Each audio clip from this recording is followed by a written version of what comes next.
Sure thing. Let's roll into something gripping and smooth. I'll keep it sophisticated, emotional, messy in the right places, and built for a storytelling video. I won't end the story, just stop mid-flow so you can cue me again later. Here we go. The night she asked me for 5 minutes, the whole house felt like it was holding its breath. The ceiling fan hummed that low, lazy rhythm, spinning shadows across the living room walls.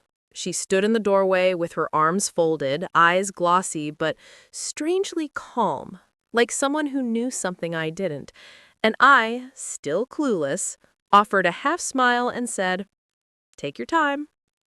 If I knew then what those 5 minutes would cost me, I would have run out of that house barefoot. She walked down the hallway to our bedroom, slow and deliberate, like she was rehearsing every step. I stayed behind on the couch with my phone in hand, staring at a screen that suddenly felt too bright. The silence felt off, stretched thin in a way I couldn't name yet. I remember thinking she was probably just overwhelmed again. Probably another argument she was trying to cool off from. Married life has these pauses. You learn to let them breathe. But this one wasn't breathing. It was choking. I leaned back, replaying the earlier part of the evening. She'd been jittery all through dinner, barely touching her food, pushing rice around her plate with the fork like she was drawing maps no one could read. I'd asked if she was okay. She'd lied and said she was just tired. I'd believed her because that's what you do when you love someone. You let some lies pass because you're sure they're harmless. Minutes passed. 7, 10, 15. I walked to the bedroom door and knocked. No answer. When I finally pushed it open, she was sitting on the edge of the bed, phone in hand, tears streaking down her face, but not the messy, heart-wrung tears you get from real regret. These were quiet, careful, like she'd been expecting this moment. She looked up at me. The room smelled like her perfume, the same one she wore on special occasions, but she'd put it on tonight even though we'd stayed home. My stomach tightened. "I need to tell you something," she whispered, and I swear the world shrank into a single point between us. I sat down opposite her, every nerve in my body preparing for some terrible news. A health scare, a secret debt, a family issue. But not this. Never this. She handed me her phone. There were messages. Hundreds of them. Late-night conversations. Photos that made my blood turn electric. Voice notes with laughter I hadn't heard from her in months. She didn't say his name, but she didn't need to. It was all there, brutal and obvious. She'd been building a second life behind my back, a place where I didn't exist except as an inconvenience. My throat felt raw, like the air had turned to sand. "How long?" I managed to ask. She hesitated. That hesitation hurt more than the confession. "More than a year." A year! 365 days of smiling at me while lying to my face. A year of sleeping beside me with a phone turned screen down. A year of telling me she loved me, knowing she was saving her real affection for someone else. "Why?" The word came out small, almost childish. She looked at the floor, fingers shaking. "Because I didn't know how to leave. And you didn't give me a reason to stay. You're stable. Safe." Safe. That hit different. Safe meant I was the house she stayed in while chasing storms somewhere else. Safe meant she didn't love me enough to risk being alone. I stood up. She reached for my hand, but her touch felt foreign, like someone borrowing her skin. "I'm sorry," she whispered. "No, you're not. And that's the part I can't fix." She broke down then, but guilt always looks like sorrow when someone's been caught. I walked out of the room before she could say anything else. The living room felt colder now, like the walls had heard too much. My chest was tight, my vision buzzing at the edges. I needed air, Space, something that didn't remind me of her. As I headed toward the door, her phone buzzed on the nightstand. A notification lit up the darkened hallway with a name I recognized, even though I'd never heard it spoken out loud. The guy was calling her now. And something inside me snapped quietly, like a tree cracks before it falls. I took a slow breath and turned back towards the bedroom, not ready to explode, not even ready to argue, but needing to understand what kind of person she'd become. When I stepped back inside, she was still sitting there, staring at the buzzing phone like it was a bomb she'd forgotten how to defuse. "What are you going to tell him?" I asked, and she flinched, like the question had weight. She wiped her face with the back of her hand. "I don't know." "You do," I said softly. "You just don't want to say it."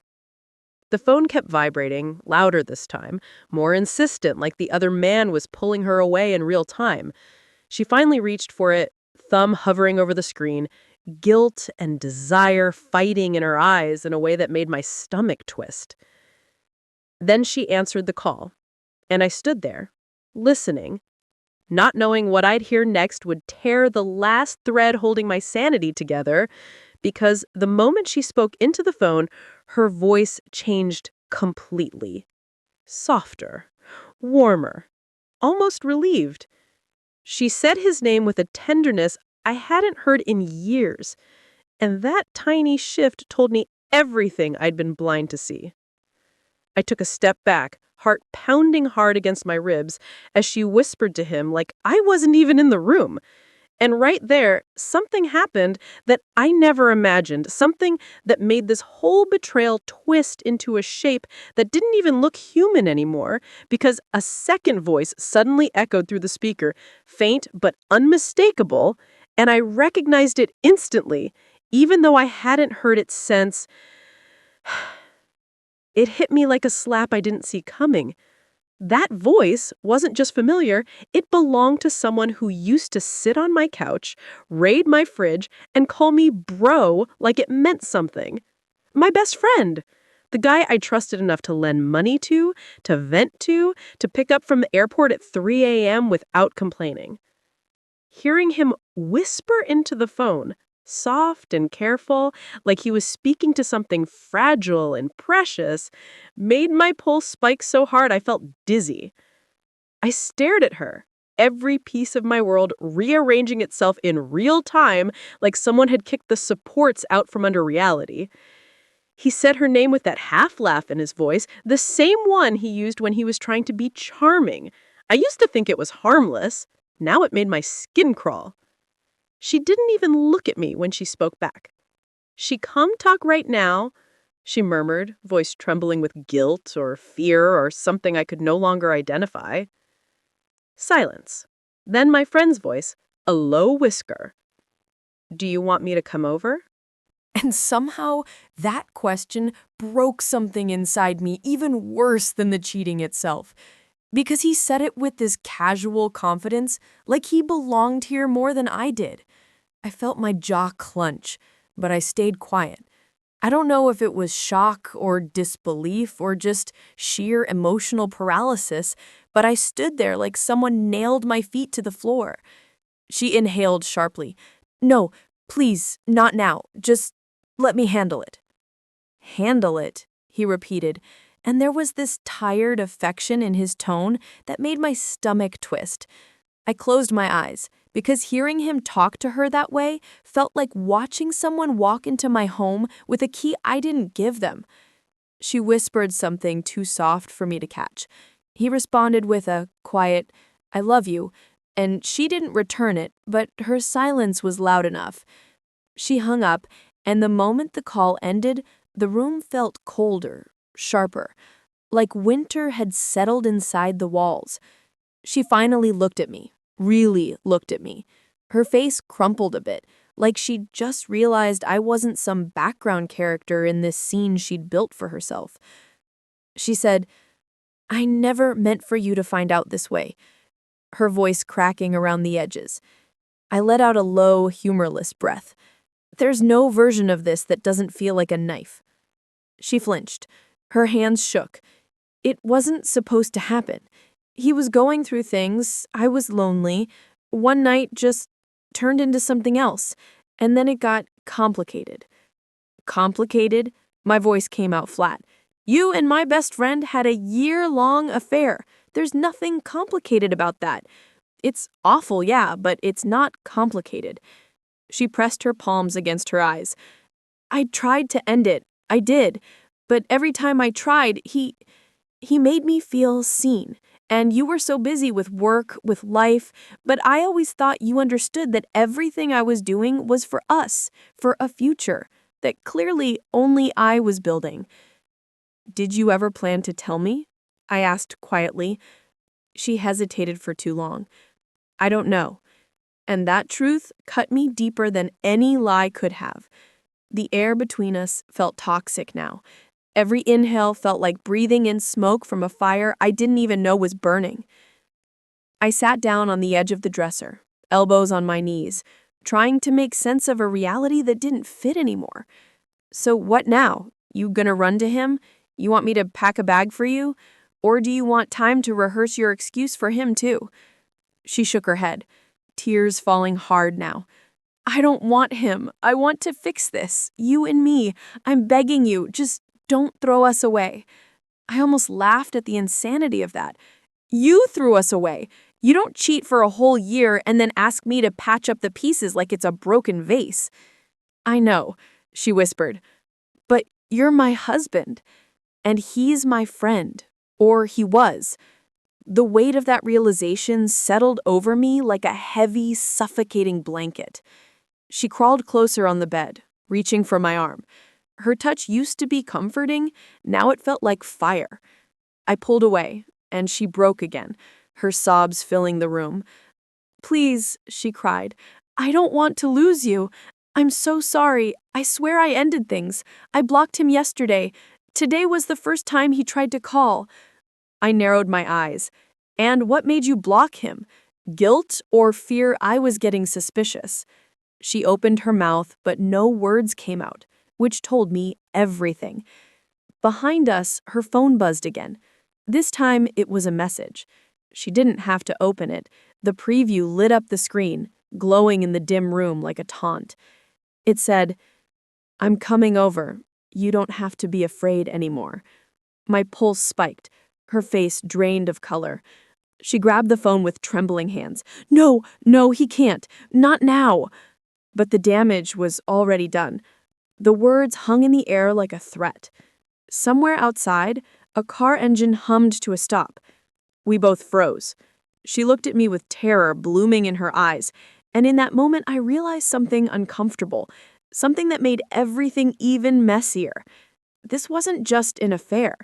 It was a storm that was about to crash straight through our front door, and none of us were ready for what happened next, because the moment we heard footsteps approaching the house, she whispered something that made my blood run cold, something that changed everything I thought I knew about this twisted mess she dragged us into, something that made me stand up so fast my chair nearly tipped over, as she said, "He doesn't know you're here." My brain stalled for a second, like it needed a reboot. What do you mean he doesn't know I'm here? He knows we live together. She shook her head wildly. No, I told him you moved out 2 weeks ago. He thinks we separated. He thinks I'm alone. The words punched the air right out of my lungs. Why would you tell him that? She whispered, because he started talking about a future, about us living together, about introducing me to his family. I panicked. I told him you left. I didn't want to hurt him. I didn't want to hurt you. I tried to keep both sides from exploding. The doorbell rang. A long, heavy, almost polite sound that sent a ripple of dread crawling up my spine. She shot to her feet like she'd been electrocuted. No. He wasn't supposed to come here. Not now. He said he wouldn't. He clearly changed his mind, I said, my voice tighter than I'd intended. She grabbed my arm, eyes wide and frantic. Please, just go to the back room. Hide. If he sees you, he'll lose it. He's not stable right now. I stared at her, stunned. You want me to hide? In my own house? Tears spilled down her face again. "I'm begging you, please, just for a moment. I'll get rid of him. I'll tell him I made a mistake. I'll tell him there's nothing between us. Please, just—" The doorbell rang again, shorter this time, impatient, like he already felt entitled to walk in. My stomach twisted. Every instinct in me rebelled at the thought of hiding, but something in her panic was real, raw, and terrified in a way I'd never seen from her before. And for the first time tonight, it wasn't guilt I saw in her eyes. It was fear. Not of me, not as getting caught. Fear of him. I stepped back, trying to make sense of the shift. "Why are you scared of him?" She opened her mouth, but before she could answer, a voice boomed from the other side of the door. "Open up! I know you're in there." His voice, my friend's voice, but sharper, harder, like something was coiled beneath his words. She flinched so violently I reached out instinctively to steady her, and she grabbed my wrist like it was a lifeline. "He wasn't like this at first," she whispered, "but the past few months, he changed. He would get jealous if I didn't reply, show up unexpectedly. He said he needed me, said he couldn't lose me. And when I blocked him yesterday, he—" She bit her lip like the rest of the sentence was dangerous. "What did he do?" She hesitated. "He waited outside my work." I felt heat crawl through my chest. "Why didn't you tell me?" "Because then I'd have to tell you everything," she said, breaking again. "And I wasn't ready." The door rattled. He was trying the handle now. My jaw tightened. "Is he dangerous?" She swallowed. "He's jealous. He gets angry fast, and he thinks I'm his now." That was enough. I stepped toward the hallway, but she grabbed me again. "Please, don't confront him. Not like this. He'll snap." "I'm not hiding," I said quietly. The doorknob twisted hard. He wasn't knocking anymore. He was testing how far he could push. "He knows something's off," she whispered. "He always does." The door jerked again, and again, more violent each time. Then he shouted, voice cracking with something unhinged. "If you don't open this door, I swear I'll break it down." She jumped, covering her mouth. I moved toward the door despite her trying to pull me back. "He wants a confrontation. Fine." "No," she pleaded. "He'll try to hurt you. You don't understand how he gets when he thinks someone's taking me away." "How he gets?" I repeated slowly. "He's the one who took you from me." Her face crumpled. "I know. I'm sorry. I'm so sorry." Another slam rattled the frame. Something inside him had clearly snapped.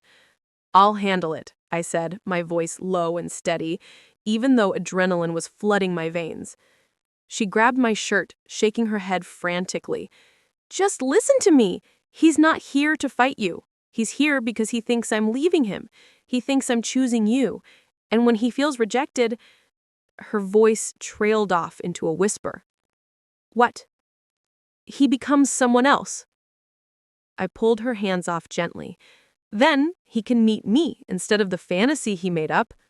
I walked to the door. She whispered, "Please be careful." I didn't look back. I unlocked it, and the moment the latch clicked, he shoved the door open so hard it slammed against the wall. He stood there, chest heaving, eyes wild, and the second he saw me, everything in his face contorted. He wasn't surprised. He wasn't confused. He was furious. "Move," he growled. "I'm here for her." I stepped into the doorway, blocking his path. "You're not stepping foot inside." His jaw flexed. "She told me you were gone." "Well," I said, voice steady. "She lied." His eyes flicked past me toward her, and the betrayal on his face twisted into something darker. "You chose him." She shook her head. "No, I didn't choose anyone. I just need space." He laughed, a cold, broken sound. "You don't get space from me. You've had years with her. I've had scraps. I'm done waiting for her to choose." "I never asked you to wait," she said quietly, her voice trembling. He whipped his head toward her, eyes wild. "Yes, you did. Every time you came to me crying. Every time you told me he didn't understand you. Every time you said you felt alone. Don't you dare act like I imagined that." She stepped back. He noticed. The betrayal on his face twisted into something raw and unpredictable. "You said you loved me," he snapped. "I said I was confused," she whispered. His face went blank for a moment. Completely blank, like something inside him had switched off. Then the blankness curled into a smile that sent a chill up my spine. "You lied to me, too." He said it so softly, it barely sounded like speech. I tightened my grip on his arm.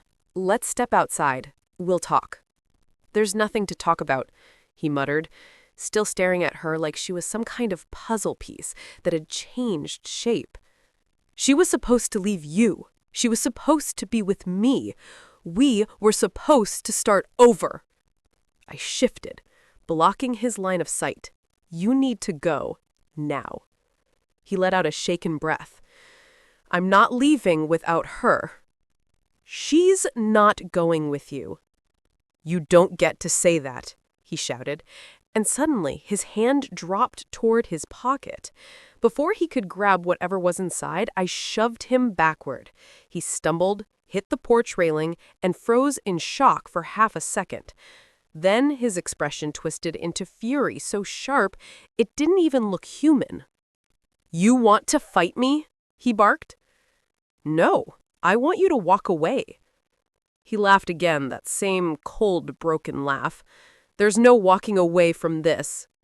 He reached for his pocket again. She screamed. I stepped forward before he could pull anything out, grabbed his wrist, and shoved him against the wall. But he was fueled by something wild and desperate, and he twisted out of my grip, grabbing the back of my shirt and swinging at me. His fist grazed my jaw, enough to sting, but not enough to knock me down. "Stop!" she cried behind us. Neither of us listened. He swung again, and I dodged, feeling the porch shake beneath us as he barreled forward. His hand dove for his pocket again, but I grabbed his wrist and slammed his forearm against the railing. Something metallic dropped onto the wooden planks with a dull clatter. We both froze. A small folding knife. The blade wasn't open, but the sight of it made the world narrow into a tunnel. He stared at it like he didn't remember bringing it. I stared at him like I didn't remember ever calling him friend. She covered her mouth, tears spilling. He looked from me to the knife, and something inside him seemed to crack. He bent down slowly, not to grab it, but like the weight of what he'd almost done hit him all at once. He sank to his knees, shoulders shaking. "I didn't want to hurt you," he whispered, voice breaking. "I just wanted you to listen. You never listened." My heart was still pounding, but the rage inside me softened into something heavier.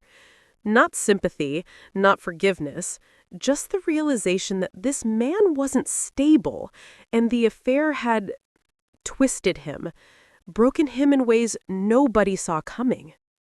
She stepped outside cautiously, staying behind me. "Please," she whispered, "just leave. Please, this is too much." He looked up at her, his eyes red, jaw trembling. "You made me like this." "That's not fair," she said shakily. "We both crossed lines, but this isn't love." He flinched like she'd stabbed him.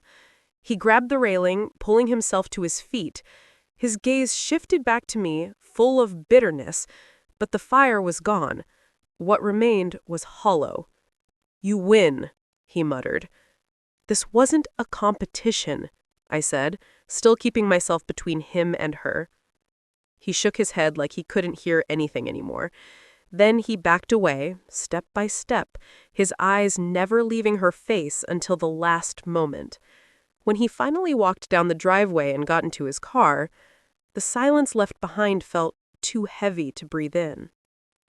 I waited until his taillights disappeared before stepping back inside the house. She followed slowly, like the floor might crumble under her weight. When I closed the door, the two of us stood there in the dim hallway, surrounded by the wreckage of everything we'd ever been. She wiped her face with shaken hands. "I'm so sorry. I never wanted it to reach this point."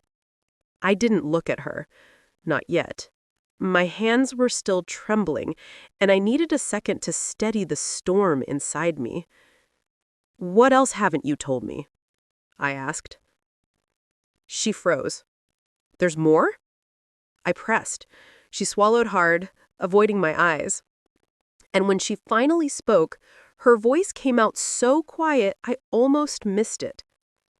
"I think he's been following us for weeks, and I didn't know how to tell you because I was scared of what you'd do and scared of what he'd do if he found out I said anything." He'd been following us. The words hung in the air like smoke from a fire we'd ignored too long. I didn't move, didn't speak.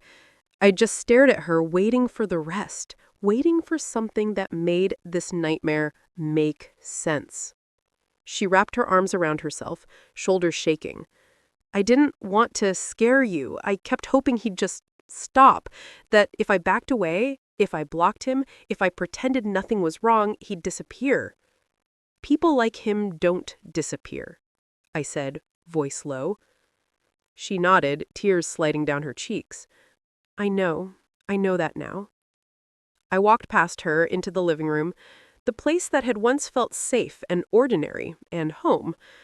Now every shadow felt like a warning. I sat down slowly, as if the whole room might crack under me. She followed, but didn't sit, hovering like she was afraid she no longer had the right. "How long?" I asked. She hesitated. 3 weeks? 3 weeks. 21 days of someone watching us, following us, memorizing our routines like homework.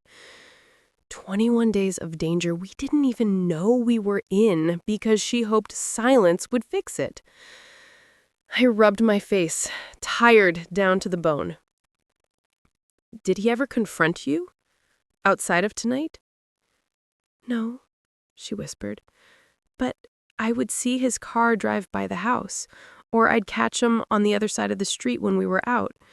One time I thought he was behind us at the grocery store, but when I turned, he was gone."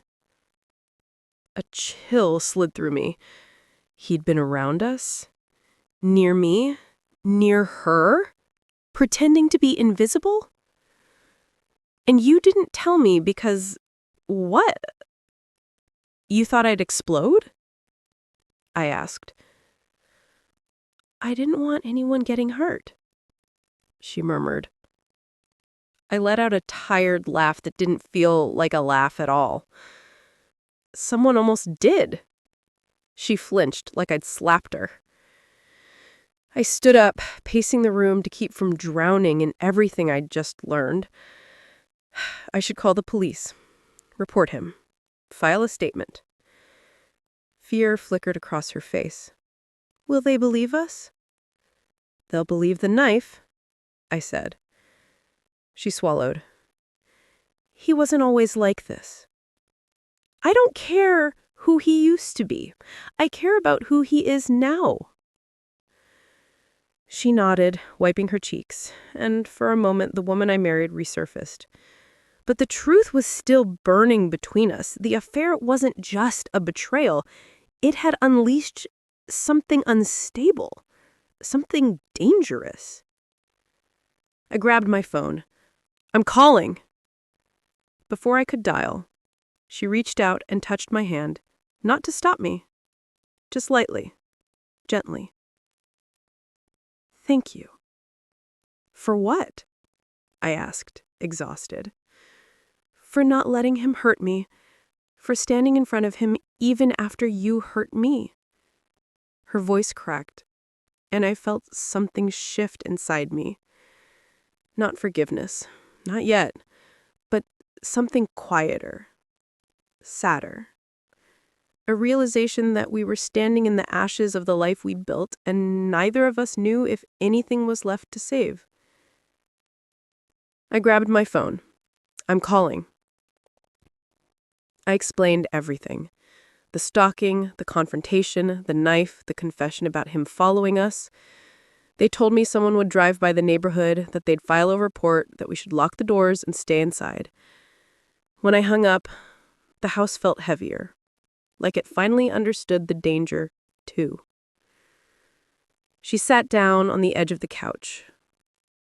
"What happens now?" she asked. I looked at her, really looked at her. The woman who broke me, the woman I spent years dreaming with, the woman who'd gotten tangled in something way bigger than an affair. "I don't know," I said honestly. But tonight made one thing clear. This isn't just a broken marriage anymore. It's a mess with consequences. She nodded, understanding. "You need space," she whispered. "And I do too. This house feels like it's listening, like if we breathe wrong, everything will collapse.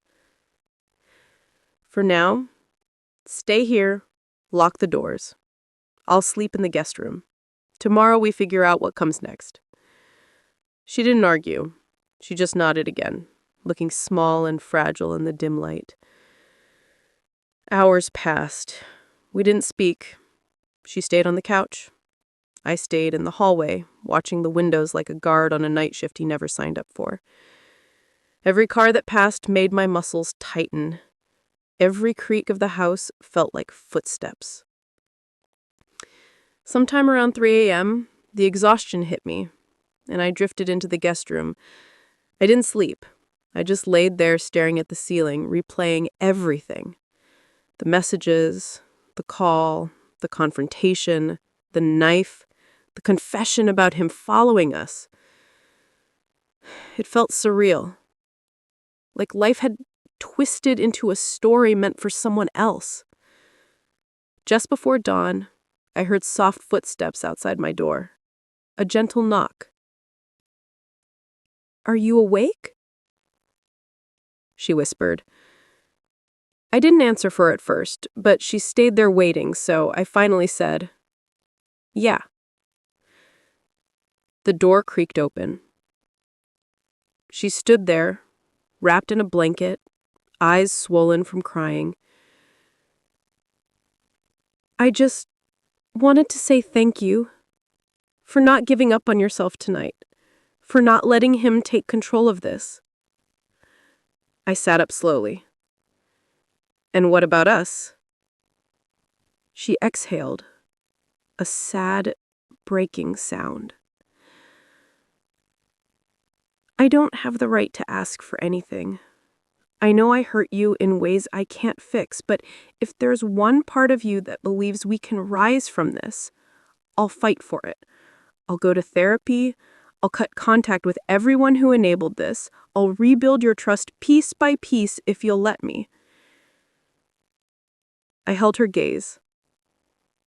There was no manipulation in her face, no excuses left, just honesty, raw and aching. "I don't know yet," I admitted. "I'll wait," she whispered. She started to walk away, but I stopped her. "Hey." She turned, hopeful. "We're not over," I said quietly. "But we're not whole either. We're something broken trying to decide whether it's worth repairing." Tears slid down her face again, but this time they were soft, grateful. She nodded. "That's more than I deserve. Thank you." The sun began to rise outside, painting the room with pale gold. The nightmare wasn't over, but it was retreating, inch by inch. And in that quiet, fragile dawn, something unexpected settled in my chest. Not love, not anger, not forgiveness, just possibility. And sometimes possibility is enough to take the next breath. I watched her walk down the hallway toward the living room, and for the first time in months, she didn't feel like a stranger. Maybe we'd make it, maybe we wouldn't, but the story wasn't ending here. And whatever came next, we'd face it with our eyes open.